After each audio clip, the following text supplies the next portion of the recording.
Bonjour à tous, quel bonheur de vous retrouver pour une nouvelle aventure en français. Aujourd'hui, je vous propose un défi en 3 étapes, pensé pour tester à la fois votre vocabulaire, votre intuition et un peu votre fierté aussi. Voici comment notre test va se dérouler.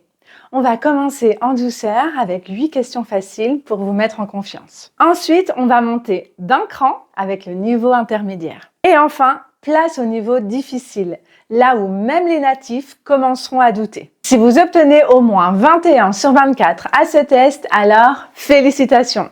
Votre niveau de français est tout simplement exceptionnel. Ne perdons pas une minute et découvrons tout de suite la première question. Question numéro 1. Que signifie serein? A. Orgueilleux. B. Paisible. Ou C. Prétentieux.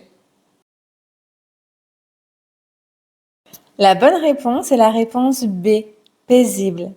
Une personne sereine est calme et détendue, même face aux difficultés. Par exemple, elle est restée sereine malgré les critiques. Question numéro 2. Que veut dire bienveillance? A. Attitude aimable et compréhensive.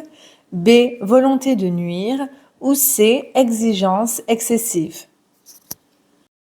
La bonne réponse est la réponse A. Attitude aimable et compréhensive. La bienveillance, c'est la capacité à vouloir le bien des autres. Par exemple, elle a agi avec beaucoup de bienveillance envers ses collègues. Question numéro 3.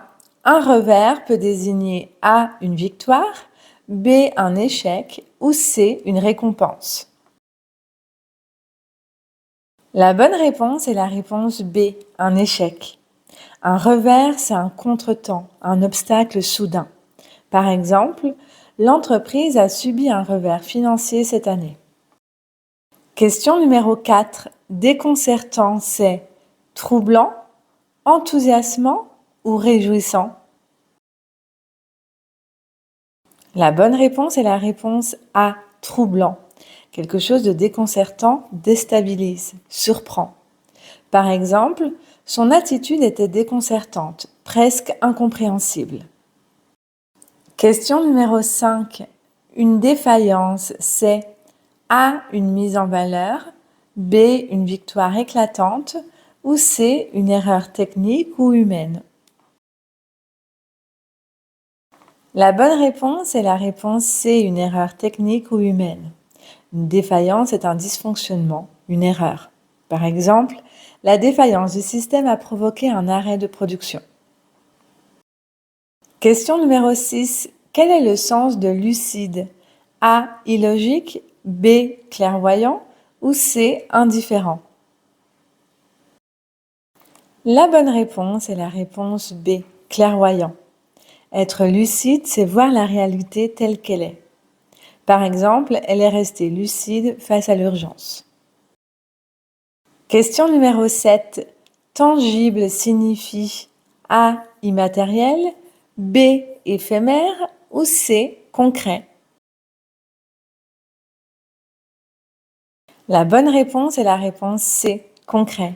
Un fait tangible est réel, vérifiable. Par exemple, il n'y a aucune preuve tangible contre lui. Question numéro 8.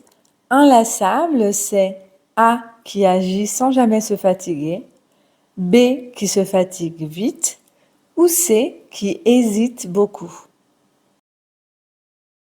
La bonne réponse est la réponse A. Qui agit sans jamais se fatiguer, qui ne se lasse pas de faire quelque chose. Félicitations, vous avez terminé la première partie. Ceci n'était que l'échauffement. Les choses sérieuses commencent maintenant avec le niveau intermédiaire. Question numéro 9. Que signifie escamoter? A. Réparer rapidement. B. Répéter sans arrêt. Ou C. Faire disparaître habilement. La bonne réponse est la réponse C. Faire disparaître habilement. Escamoter signifie faire disparaître quelque chose de manière discrète, rapide ou trompeuse, comme un magicien qui escamote un objet sous vos yeux. Par extension, cela peut aussi vouloir dire éviter volontairement une question, un sujet ou une étape, souvent de manière peu honnête. Question numéro 10. Altérer signifie A. Détériorer, B. Améliorer ou C. Réparer. La bonne réponse est la réponse A. Détériorer. En effet, altérer signifie nuire à l'état ou à la qualité de quelque chose. Par exemple, le soleil a altéré la couleur du tissu. Question numéro 11. Que signifie impavide?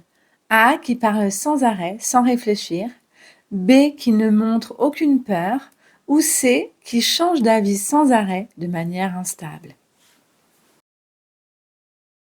La bonne réponse est la réponse B. Qui ne montre aucune peur. L'invité resta impavide malgré les accusations lancées en direct à la télévision. Question numéro 12. Un dédale, c'est A. Un labyrinthe complexe, B.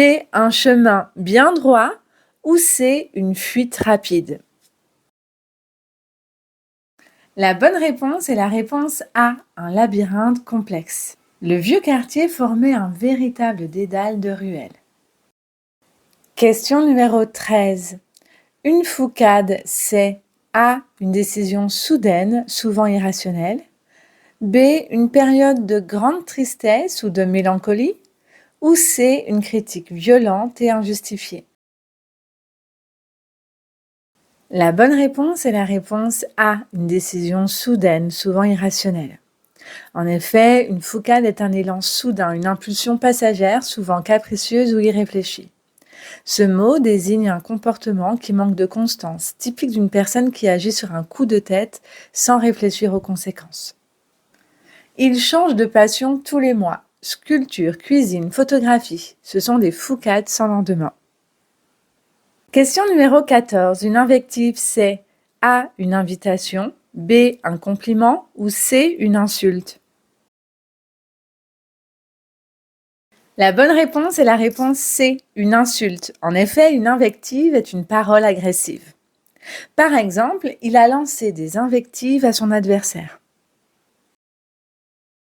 Question numéro 15. Émérite qualifie A, quelqu'un d'amateur, B, quelqu'un de très expérimenté ou C, quelqu'un de rêveur. La bonne réponse est la réponse B, quelqu'un de très expérimenté. Par exemple, c'est un chirurgien émérite reconnu dans le monde entier. Question numéro 16. Que signifie pontifier? A. Parler avec autorité. B. Bâcler un travail avec désinvolture. Ou C. Blâmer quelqu'un publiquement pour une faute. La bonne réponse est la réponse A. Parler avec autorité. Pontifier, c'est parler d'un ton solennel, souvent condescendant, comme si l'on était un grand maître ou le seul à savoir. Le mot a une connotation péjorative. On l'utilise pour critiquer quelqu'un qui prend trop de place dans une discussion, qui s'écoute parler et qui veut imposer son avis. Par exemple, il adore pontifier en réunion, même quand il ne connaît rien au sujet. Vous êtes encore là? Très bien, car c'est maintenant que le défi prend une autre dimension. Place au niveau difficile. Question numéro 17. Que signifie délétère? A. Bénéfique, B. Apaisant ou C. Nocif? La bonne réponse est la réponse C. Nocif. Par exemple, l'ambiance au travail est devenue délétère. Question numéro 18. Que signifie garrotter au sens figuré? A. Réconforter quelqu'un dans une situation douloureuse. B. Protéger quelqu'un contre une agression ou une influence. Ou C. Priver de liberté ou contraindre fortement. La bonne réponse est la réponse C. Priver de liberté ou contraindre fortement. Au sens figuré, garrotter, c'est imposer des contraintes très fortes, comme si on ligotait quelqu'un mentalement. On peut ainsi dire qu'on garrotte une liberté, un mouvement, une idée, c'est-à-dire qu'on l'entrave violemment. Question numéro 19. Une flagornerie, c'est A. Une flatterie excessive, B. Une insulte déguisée ou C. Une attaque sournoise. La bonne réponse est la réponse A. Une flatterie excessive. Par exemple, il ne cesse de faire preuve de flagornerie envers son patron. Question numéro 20. Que signifie turiféraire? A. Une personne qui critique tout ce qui l'entoure avec virulence. B. Une personne qui fait l'éloge excessif de quelqu'un. Ou C. Une personne qui défend une cause avec violence et fanatisme.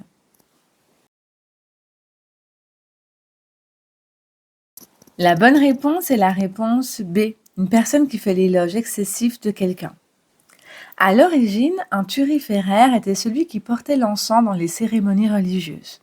Mais aujourd'hui, au sens figuré, le mot désigne quelqu'un qui encense symboliquement une autre personne, c'est-à-dire qui lui fait des compliments excessifs, souvent de manière intéressée ou servile. Ce mot est généralement péjoratif et utilisé pour dénoncer la flatterie outrancière, notamment dans les milieux politiques ou médiatiques. Que signifie langueur? A. Une énergie débordante, un enthousiasme communicatif. B. Une forme de colère sourde, contenue mais persistante. Ou C. Un état de faiblesse douce, de mélancolie ou d'abandon lent. La bonne réponse est la réponse un état de faiblesse douce, de mélancolie ou d'abandon lent. La langueur, c'est un état à la fois physique et moral. On ressent une faiblesse, une mollesse, un ralentissement souvent accompagné de mélancolie ou de désir vague. Ce mot évoque une douce torpeur, parfois agréable comme dans un moment de rêverie amoureuse, parfois douloureuse comme une tristesse sans cause précise. Question numéro 22. Quel est le sens de folklore? A. Exclure légalement un droit. B. Mettre en avant une cause. Ou C. Convoquer un tribunal. La bonne réponse est la réponse A. Exclure légalement un droit. En droit, folklore, c'est empêcher l'exercice d'un droit, souvent par dépassement de délai. Par exemple, le recours a été forclos, faute de dépôt dans les temps. Question numéro 23. Ratiociner, c'est A. Réciter une poésie. B. Débattre sans fin. Ou C. Contredire sans preuve. La bonne réponse est la réponse B. Débattre sans fin. En effet, ratiociner, c'est raisonner de façon trop subtile ou inutile. Par exemple, elle passe son temps à ratiociner sur des points sans importance. Mes chers amis, nous arrivons déjà à la dernière question. Matamor désigne A. Un homme très humble, B. Un guerrier valeureux, ou C. Un fanfaron. La bonne réponse est la réponse C. Un fanfaron. En effet, le matamor se vante, mais n'a pas de véritable courage. Votre test est terminé. Dites-moi dans les commentaires le résultat que vous avez obtenu. Si vous souhaitez faire d'autres quiz, je vous recommande celui-ci juste ici. Et n'oubliez pas de vous abonner à ma chaîne. On se retrouve très vite. Prenez soin de vous.